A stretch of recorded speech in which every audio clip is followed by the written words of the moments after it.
once said he was born in Liverpool, but he grew up in New York City, meaning when he moved to New York, his life took on new meaning, and he had many defining moments while he lived in New York.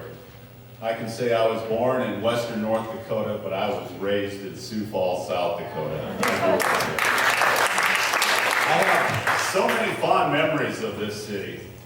As Kim mentioned, my bride is from here. Her family has welcomed me as one of their own, and so this is home. We come here often. And the one memory that I'm going to share with you this evening has a lot of moving parts to it, and I'll do my best to make some semblance out of it. But the year was 1987, it was January, and I was the night disc jockey at one of the local radio stations. My hair was longer than my attention span. And in January of 1987, South Dakota had a brand new governor. George S. Mickelson was elected as the 28th governor of the state of South Dakota. And they had 3 gala events to celebrate his inauguration in Sioux Falls. And I was asked to host the team dance. I thought, sure, this will be great. You know, we'll play some songs and have a great time and celebrate the new governor. We went to the venue. His entourage arrived. I met Governor Mickelson and his wife, and his aide came up to me later and said, "You have to introduce Governor Mickelson to the crowd." I panicked. I had never done such a thing in my life, and I was really nervous, and it was very obvious. And the governor said, "He noticed my nervousness." And he said, "That's okay, Bill, I'll go out there with you." So we walked out to the podium, and for those of you who didn't know George Mickelson, he was 6'5", 250 pounds, well-proportioned, extremely handsome man. And we walked out to the podium, and he put this huge hand, his right hand, which had just hours before been placed on a Bible as he took the oath of office. He placed it on my shoulder, and it just felt so comforting. I can remember to this day the feeling I had with the governor's hand on my shoulder. And I introduced him to the crowd. They went wild. We danced the night away, and the governor and his wife would dance by where we were playing the music, and he'd wink at me and give me the thumbs up. It was a great night. Time went on. The governor led the state of South Dakota to brand new heights. I switched radio stations, and I was at KTWB, just a stone's throw away from here. We were right above Wiley's Tavern. And our manager at the time was acquaintances with Tom Walsh, who at that time was also the head of the Sioux Falls chapter of the South Dakota Make-A-Wish Foundation. And we did a fundraiser for the Make-A-Wish Foundation. We dedicated 12 hours of programming to raise money, and we blew the roof off of that promotion. We raised, I think, somewhere between $30,000 to $40,000 in just 12 hours. And it was great.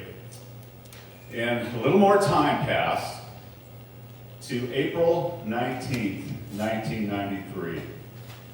I had spent the afternoon horseback riding in Newton Hills with a friend. It was a beautiful spring day. And I remember it well. We were coming down the trails at Newton Hills, and the horses would sit down in their hindquarters and slide down the leaves, and we had a great time. We got home, turned the television on, and here there's a picture of Waco, Texas. The Branch Davidian was on fire. And then a graphic came on. George S. Mickelson and 7 Sioux Falls businessmen died in a plane crash in Dubuque, Iowa. We were shocked. We couldn't believe it. Steve Hemmingson came on the television, and he looked horrible. He looked like he just heard the governor died.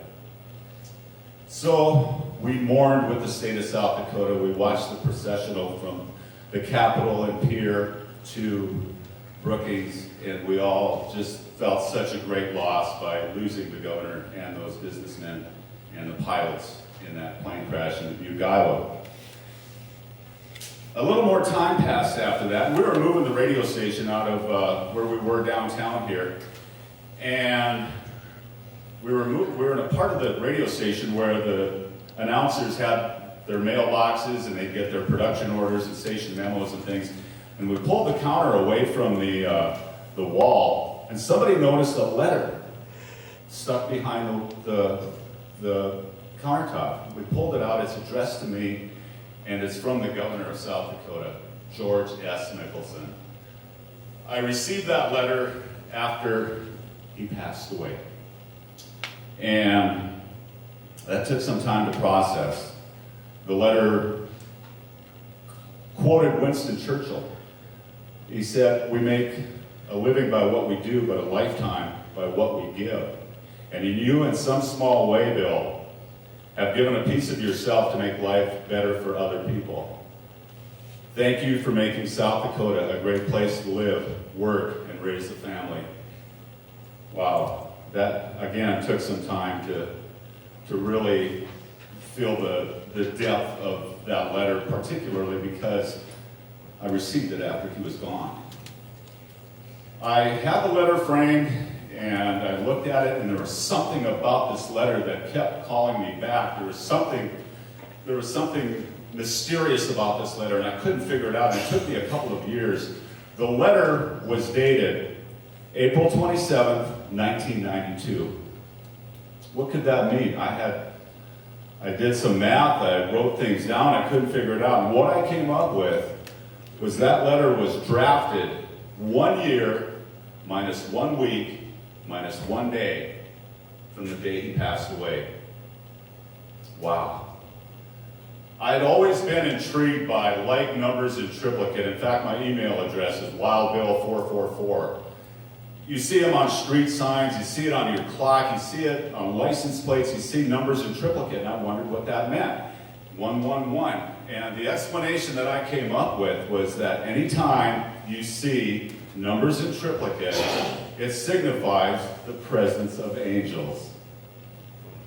Some will argue, what about 666? Well, some religions believe that the devil was an angel that flunked out of angel school. He was kicked out.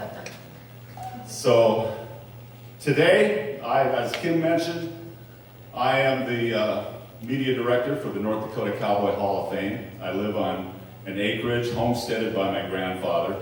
My mother founded the Ukrainian Cultural Institute in Dickinson, North Dakota. I've had a front row seat to people that are passionate about preserving history.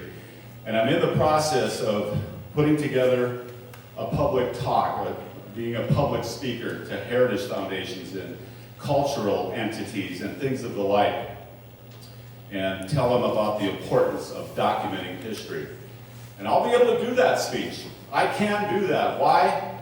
Because there's a hand on my shoulder, my guardian angel, ladies and gentlemen, the 28th governor of the great state of South Dakota, George S. Mickelson.